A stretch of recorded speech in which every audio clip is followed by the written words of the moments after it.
ओम शांति। 17 अप्रैल 2024 बाबा के महावाक्य।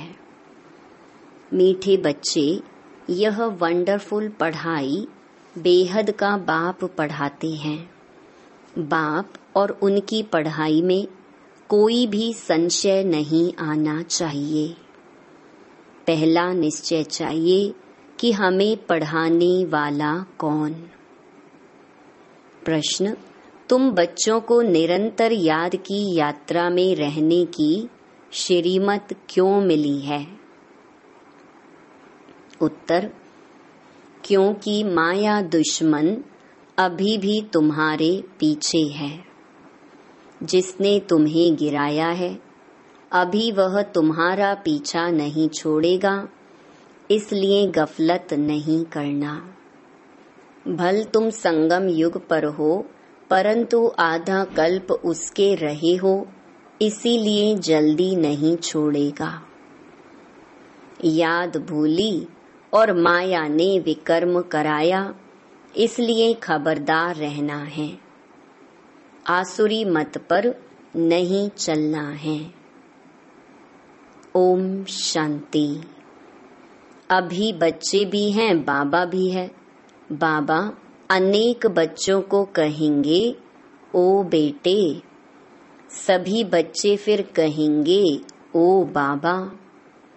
बच्चे हैं बहुत। तुम समझते हो यह ज्ञान हम आत्माओं के लिए ही है। एक बाप के कितने ढेर बच्चे हैं। बच्चे जानते हैं बाप पढ़ाने आए हैं। वह पहले पहले बाबा है, फिर टीचर है, फिर गुरु है। अब बाप तो बाप ही है। फिर पावन बनाने के लिए याद की यात्रा सिखलाते हैं। और यह भी बच्चे समझते हैं कि यह पढ़ाई वंडरफुल है। ड्रामा के आदि मध्य अंत का राज बाप के सिवाय कोई बता ना सके, इसलिए उनको बेहद का बाप कहा जाता है। यह निश्चय तो बच्चों को जरूर बैठता है, इसमें संशय की बात उठ ना सके। इतनी बेहद की पढ़ाई बेहद के बाप के सिवाय तो कोई पढ़ा ना सके। बुलाते भी हैं कि बाबा आओ, हमको पावन दुनिया में ले चलो, क्योंकि यह है पतित दुनिया। पावन दुनिया में ले जाते हैं बाप। वहाँ थोड़े ही कहेंगे बाबा आओ, पावन दुनिया में ले चलो। बच्चे जानते हैं हम आत्माओं का वह बाप है, तो देह का भान टूट जाता है। आत्मा कहती है वह हमारा बाप है। अब यह तो निश्चय रहना चाहिए, बरोबर बाप के बिगर कोई इतनी नॉलेज दे नहीं सकता। पहले तो यह निश्चय बुद्धि चाहिए। निश्चय भी आत्मा को बुद्धि में होता है। आत्मा को यह ज्ञान मिलता है हमारा यह बाबा है। यह बहुत पक्का निश्चय बच्चों को होना चाहिए। मुख से कहना कुछ भी नहीं है। हम आत्मा एक शरीर छोड़ दूसरा लेती हैं। आत्मा में ही सब संस्कार हैं। अब तुम जानते हो बाबा आया हुआ है, हमको ऐसा पढ़ाते हैं, कर्म सिखलाते हैं जो हम इस दुनिया में अभी आएंगे नहीं। वह मनुष्य तो समझते हैं इस दुनिया में आना है। तुम ऐसे नहीं समझते हो। तुम यह अमर कथा सुन अमरपुरी में जाते हो। अमरपुरी अर्थात जहाँ सदा अमर रहे। सतयुग त्रेता है अमरपुरी। बच्चों को कितनी खुशी होनी चाहिए। यह पढ़ाई सिवाय बाप के और कोई पढ़ा ना सके। बाप हमको पढ़ाते हैं और जो टीचर्स हैं वह ऑर्डिनरी मनुष्य हैं। यहाँ तुम जिसको पतित पावन दुख हरता सुख करता कहते हो, वह बाप अब सम्मुख पढ़ा रहे हैं। सम्मुख होने बिगर राजयोग की पढ़ाई कैसे पढ़ाएं? बाप कहते हैं तुम स्वीट बच्चों को यहाँ पढ़ाने आता हूँ। पढ़ाने लिए इनमें प्रवेश करता हूँ। बरोबर भगवानुवाच भी है तो जरूर उनको शरीर चाहिए, न सिर्फ मुख परंतु सारा शरीर चाहिए।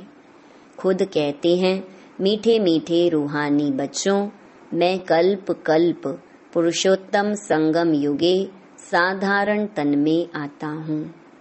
बहुत गरीब भी नहीं तो बहुत साहूकार भी नहीं, साधारण है। यह तो तुम बच्चों को निश्चय होना चाहिए। वह हमारा बाबा है, हम आत्मा हैं। हम आत्माओं का बाबा है। सारी दुनिया के जो भी मनुष्य मात्र की आत्माएं हैं उन सब का बाबा है, इसीलिए उनको बेहद का बाबा कहा जाता है।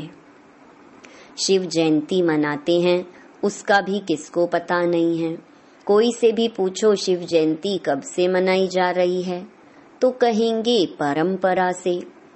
वह भी कब से, कोई डेट तो चाहिए ना। ड्रामा तो अनादि है, परंतु एक्टिविटी जो ड्रामा में होती है उनकी तिथि तारीख तो चाहिए ना।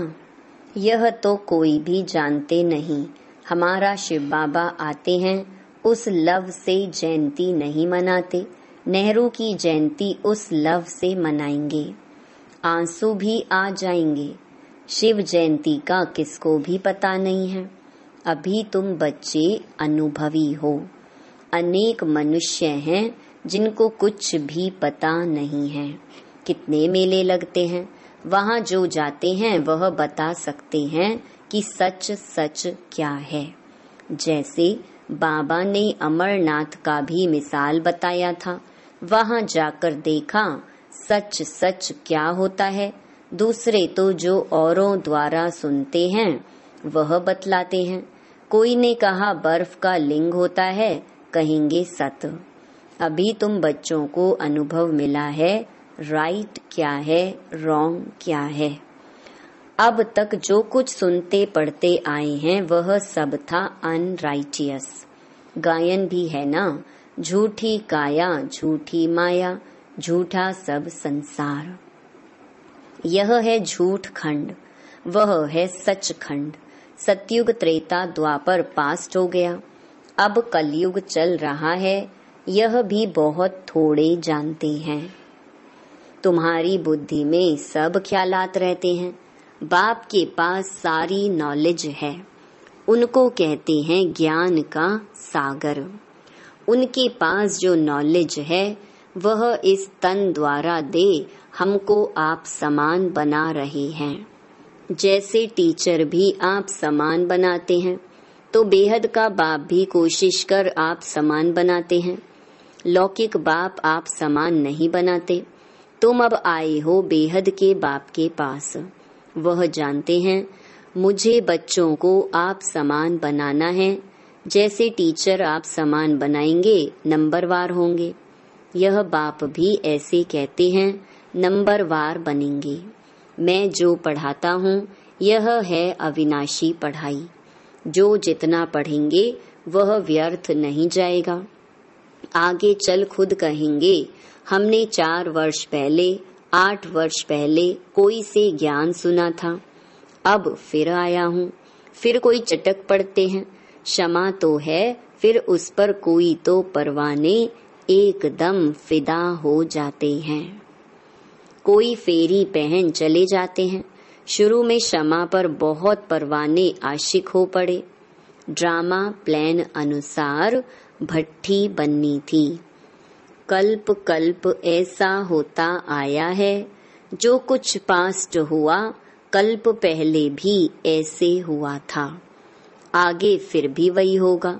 बाकी यह पक्का निश्चय रखो कि हम आत्मा हैं। बाप हमको पढ़ाते हैं, इस निश्चय में पक्के रहो, भूल ना जाओ। ऐसा कोई मनुष्य नहीं होगा जो बाप को बाप ना समझे।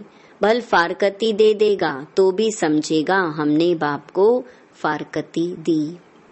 यह तो बेहद का बाप है, उनको तो हम कभी भी नहीं छोड़ेंगे, अंत तक साथ रहेंगे। यह बाप तो सबकी सदगति करने वाला है, 5000 वर्ष के बाद आते हैं। यह भी समझते हो सतयुग में बहुत थोड़े मनुष्य होते हैं, बाकी सब शांति धाम में रहते हैं। यह नॉलेज भी बाप ही सुनाते हैं और कोई सुना न सके, किसकी बुद्धि में बैठ न सके। तुम आत्माओं का वह बाप है, वह चैतन्य बीज रूप है। क्या नॉलेज देंगे? सृष्टि रूपी झाड़ की रचता जरूर रचना की नॉलेज देंगे। तुमको पता था क्या कि सतयुग कब था, फिर कहाँ गया? अभी तुम सामने बैठे हो, बाबा बात कर रहे हैं। पक्का निश्चय करते हो यह हम सभी आत्माओं का बाप है। हमको पढ़ा रहे हैं, यह कोई जिस्मानी टीचर नहीं। इस शरीर में पढ़ाने वाला वह निराकार शिव बाबा विराजमान है।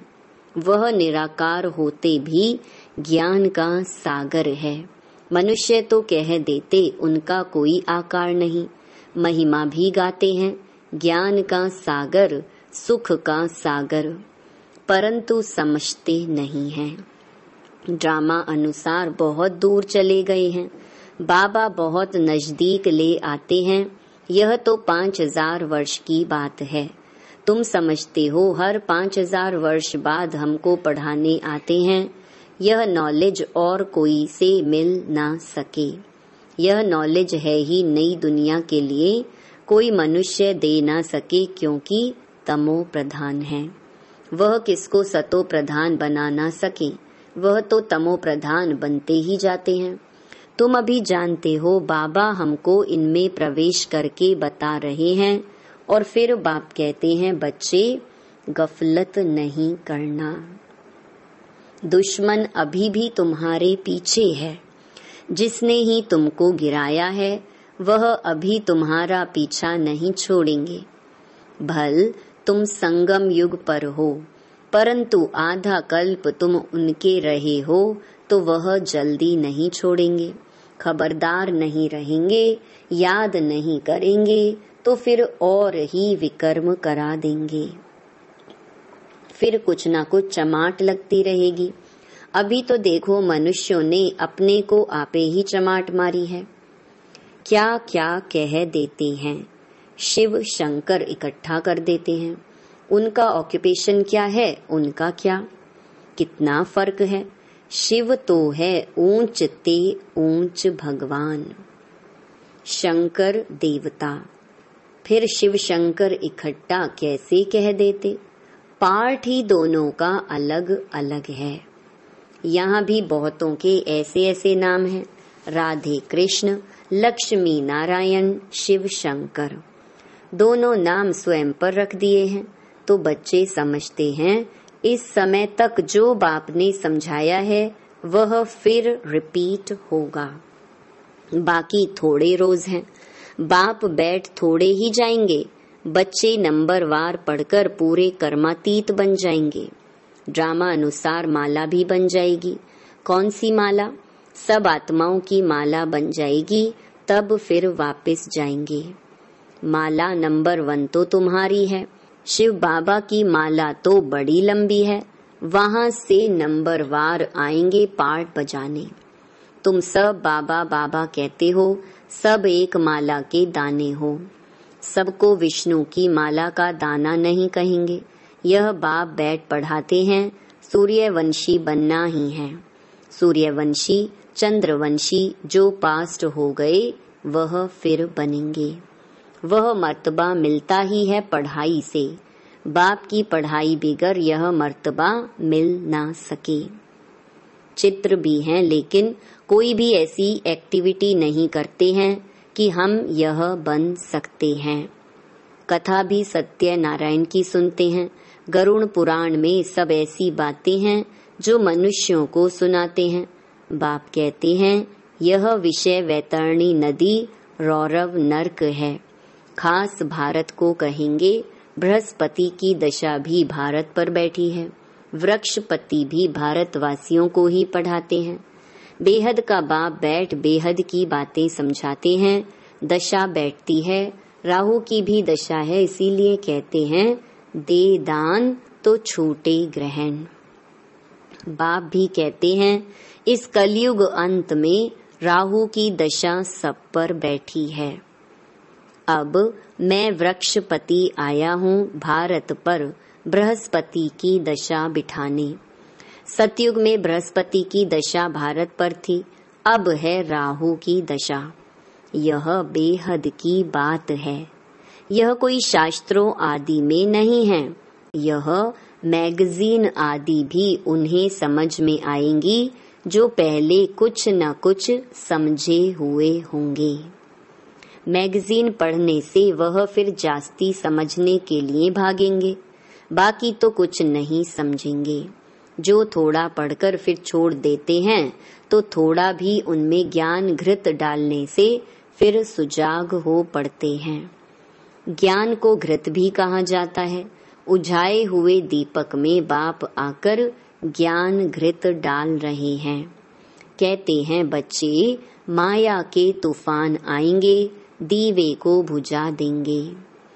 क्षमा पर परवाने कोई तो जल मरते हैं, कोई फेरी पहन चले जाते हैं। वही बात अभी प्रैक्टिकल में चल रही है। नंबर वार सब परवाने हैं। पहले पहले एकदम घर बार छोड़ आए, परवाने बने। जैसे एकदम लॉटरी मिल गई। जो कुछ पास्ट हुआ तुम फिर ऐसे ही करेंगे। भले चले गए ऐसे मत समझना स्वर्ग में नहीं आएंगे। परवाने बने, आशिक हुए, फिर माया ने हरा दिया तो पद भी कम पाएंगे। नंबर वार तो होते ही हैं और सत्संगों में कोई की भी बुद्धि में नहीं होगा, तुम्हारी बुद्धि में है। बाप से नई दुनिया के लिए नंबरवार हम सब अपने पुरुषार्थ अनुसार पढ़ रहे हैं। हम बेहद के बाप के सम्मुख बैठे हैं। यह भी जानते हो वह आत्मा देखने में नहीं आती, वह तो अव्यक्त चीज है। उनको दिव्य दृष्टि द्वारा ही देखा जाता है। हम आत्मा भी छोटी बिंदी हैं, परंतु देह अभिमान छोड़ अपने को आत्मा समझना यह है ऊंची पढ़ाई। उस पढ़ाई में भी जो सब्जेक्ट डिफिकल्ट होती हैं उसमें फेल होते हैं। यह सब्जेक्ट तो बहुत सहज है, परंतु कईयों को डिफिकल्ट फील होती है। अब तुम समझते हो शिव बाबा सामने बैठे हैं, तुम भी निराकार आत्माएं हो परंतु शरीर के साथ हो। यह सब बातें बेहद का बाप ही सुनाते हैं और कोई सुना न सके फिर क्या करेंगे? उनको थैंक्स देंगे? नहीं, बाबा कहते हैं यह अनादि ड्रामा बना हुआ है। मैं कोई नई बात नहीं करता हूँ, ड्रामा अनुसार तुमको पढ़ाता हूँ। थैंक्स तो भक्ति मार्ग में देते हैं। टीचर कहेंगे स्टूडेंट अच्छी रीति पढ़ते हैं तो हमारा नाम बाला होगा। स्टूडेंट को थैंक्स दी जाती है। जो अच्छी रीति पढ़ते हैं पढ़ाते हैं उनको थैंक्स दी जाती है। स्टूडेंट फिर टीचर को थैंक्स देंगे। बाप कहते हैं मीठे बच्चे जीते रहो, ऐसी ऐसी सर्विस करते रहो, कल्प पहले भी की थी। अच्छा, मीठे मीठे सिकिलधे बच्चों प्रति मात पिता बाप दादा का याद प्यार और गुड मॉर्निंग। रूहानी बाप की रूहानी बच्चों को नमस्ते। धारणा के लिए मुख्य सार। पहला, सदा नशा और निश्चय रहे कि हमें पढ़ाने वाला कोई जिस्मानी टीचर नहीं। स्वयं ज्ञान सागर निराकार बाप टीचर बन हमें पढ़ा रहे हैं। इस पढ़ाई से ही हमें सतो प्रधान बनना है। दूसरा, आत्मा रूपी दीपक में रोज ज्ञान का घृत डालना है। ज्ञान घृत से सदा ऐसा प्रज्वलित रहना है जो माया का कोई भी तूफान हिला न सके। पूरा परवाना बन क्षमा पर फिदा होना है। वरदान, सदा एक बाप के स्नेह में समाई हुई सहयोगी सो सहज योगी आत्मा भव। जिन बच्चों का बाप से अति स्नेह है, वह स्नेही आत्मा सदा बाप के श्रेष्ठ कार्य में सहयोगी होगी, और जो जितना सहयोगी उतना सहज योगी बन जाता है। बाप के स्नेह में समाई हुई सहयोगी आत्मा कभी माया की सहयोगी नहीं हो सकती। उनके हर संकल्प में बाबा और सेवा रहती, इसलिए नींद भी करेंगे तो उसमें बड़ा आराम मिलेगा, शांति और शक्ति मिलेगी। नींद नहीं होगी। जैसे कमाई करके खुशी में लेटे हैं, इतना परिवर्तन हो जाता है। स्लोगन, प्रेम के आंसू दिल की डिब्बी में मोती बन जाते हैं। ओम शांति।